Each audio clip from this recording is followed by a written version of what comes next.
মানুষের জীবনে যেমন হার জিত আছে ঠিক তেমনি খেলাতেও তো হার জিত থাকবেই। দুই দল খেলায় নামে, একটি দল জয়লাভ করবে আর একটি দল পরাজিত হবে।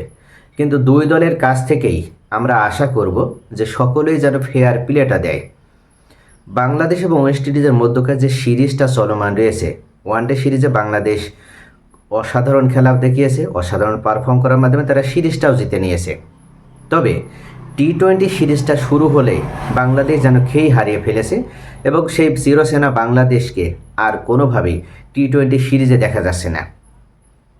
বাংলাদেশ প্রথম টি-20 ম্যাচে পরাজিত হয়েছে টপ অর্ডার ব্যাটসম্যানদের ব্যর্থতার কারণে, কিন্তু দ্বিতীয় টি-20 ম্যাচে টপ অর্ডার ব্যাটসম্যান তারা ভালো করেছে, কিন্তু মিডিল অর্ডারে যারা ব্যাট করতে এসেছে, বিশেষ করে জাকের আলী অনিক এবং শামীম হোসেন পাটোয়ারি, এই দুজনে যে ব্যাটিং, এদের কারণে কি বাংলাদেশকে পরাজিত হতে হয়েছে?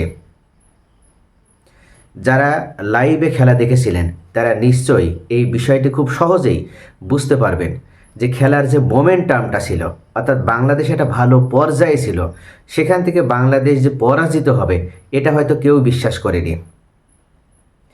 4 ওভারে বাংলাদেশের প্রয়োজন ছিল অনলি 42 রান এবং হাতে তাদের 7টা উইকেট রয়েছে। এই 42 রান হাতে 7 উইকেট রেখেও 4 ওভারে আর করতে পারল না বাংলাদেশ। এটার পেছনে কারণটা কি? তখন ক্রিজে ব্যাট করছে শামীম হোসেন পাটোয়ারি এবং জাকের আলী অনিক।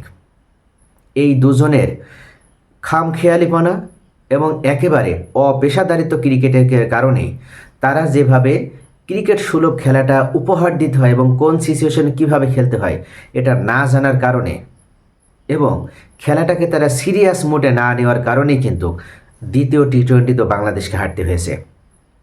শামীম হোসেন পাটোয়ারি প্রথম বলেই যে বোল্ড আউটটা হলো জেসন হোল্ডারের ইয়র্কার, সে বুঝতেই পারল না এটার পেছনে সমস্যাটা কী ছিল। তার ফুটওয়ার্ক ঠিকভাবে কাজ করেনি, অর্থাৎ সে ওই মিরপুরের ধান ক্ষেতের যে উইকেট সেখানে ক্রিকেট খেলে অভ্যস্ত, যার কারণে এই চট্টগ্রামের উইকেটে কিভাবে ব্যাট করতে হবে এবং ইয়র্কার বলে কিভাবে ফুটওয়ার্ক কাজ করার মাধ্যমে বলটাকে মোকাবেলা করতে হবে, ফেস করতে হবে, এটা শামীম হোসেন পাটোয়ারি জানেই না। শামীম হোসেনের ভিতরে এমন কোনো টেকনিক নেই যে তাকে বারবার দলে সুযোগ দিতে হবে, কিন্তু এরপরও তাকে বারবার দলে সুযোগ দেওয়া হচ্ছে। জাকের আলী অনিক খেলাটা তো একেবারে শেষ করে দিয়েছে। জাকের আলী অনিক সে বল ব্যাটেই পাচ্ছে না, অথচ তাকে জাতীয় দলে সুযোগ দেওয়া হয়েছে। কোন বলটা সে কোন দিকে মারবে, বলে আসলে ব্যাট সে লাগাতে পারবে কি না দেখে মনে হচ্ছিল তার আগে আউট হওয়ার দরকার ছিল, কিন্তু বোলারদের দুর্বলতার কারণে বা বোলারদের অদক্ষতার কারণে জাকের আলী অনিক আউট হয়নি। অর্থাৎ যদি ঠিকই শামীম হোসেন পাটোয়ারিকে যেভাবে ইয়র্কার দিয়ে বোল্ড আউট করলো জেসন হোল্ডার, এমন একটা নিখুঁত লেংথের বল যদি জাকের আলী অনিককে দেওয়া হতো তাহলে জাকের আলীও প্রথম বলে আউট হতো। জাকের আলী অনিক এবং শামীম হোসেন পাটোয়ারির কারণে বাংলাদেশ দ্বিতীয় টি-20 ম্যাচে হেরেছে, এটা একেবারে শতভাগ নিশ্চিত।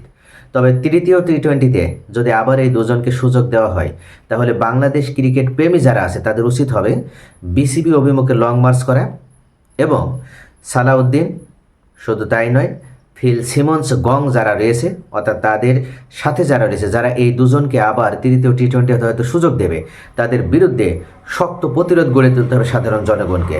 দেশের ক্রিকেটকে বাঁচাতে হলে অবশ্যই এই দুইজনকে ক্রিকেট থেকে বাইরে রাখতে হবে।